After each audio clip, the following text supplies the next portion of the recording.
Magandang araw! Samahan niyo pala kaming pumunta ng aking asawa sa bulungan para ipagbili ang kanyang mga nahuling isda kagabi. Normally pala guys, kapag nakakahuli si Kuya Jenro ng mga isda, hindi namin to binibenta kundi pinanguulam lang namin. Pero this time, dahil nga magagandang klase ng isda yung kanyang nahuli, ay itatry namin na ibenta dito sa bulungan. Ito palang guys, matatagpuan natin tong bulungan na sinasabi ko sa Barangay Daungan dito sa Mauban, Quezon. Dito pala dinadala guys ng mga mangingisda o ng mga nag-supervision yung kanilang mga huling isda. Kaya makikita nyo guys, sari-sarit iba't ibang klase ng mga isda ang makikita nyo dito. Meron malalaki, merong mga maliliit.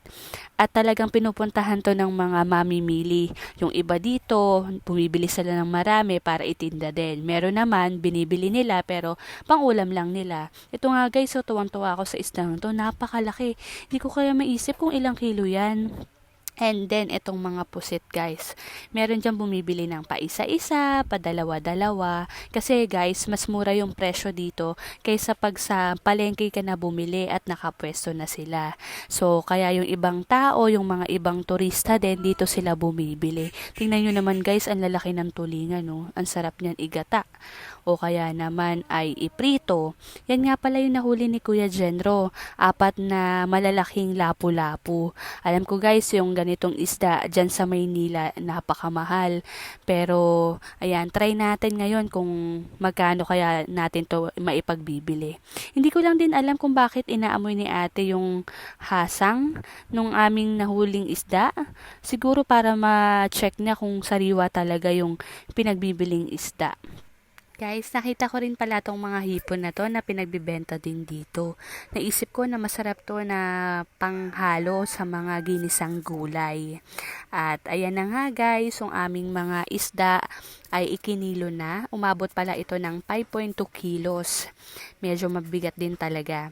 At maya-maya din guys, sinawag na din pala si Kuya Jenro dito sa counter para ibigay ang kanyang pera na napagbilhan sa aming isda. Umabot pala ito guys ng 1,600 pesos.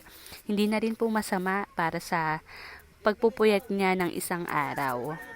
Yan, ito guys yung lugar namin dito sa Barangay Daungan, Mauban, Quezon. Pag nagawi kayo dito, pumunta kayo guys at dito kayo bumili ng mga isda. Napakasariwa ng mga yan. At pagkatapos nga dyan guys, nagutom na kami kaya pumunta kami dito sa paborito ni Kuya Jenrong tindahan ng Pansit Habhab. Lagi niya palang dinadaanan to at dito niya paboritong bumili ng Pansit Habhab. Napakasarap kasi niyan guys. Tingnan mo naman oh. 'Di ba? Ang sarap ng kain niya. May kaulam pa yan na Shanghai.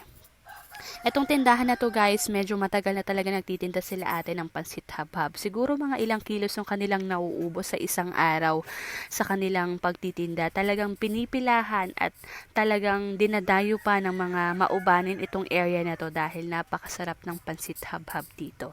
Kahit araw-araw talagang pipiliin ni Kuya Jenro na dito bumili sa tindahang ito. Maraming salamat sa inyong panonood. Bye!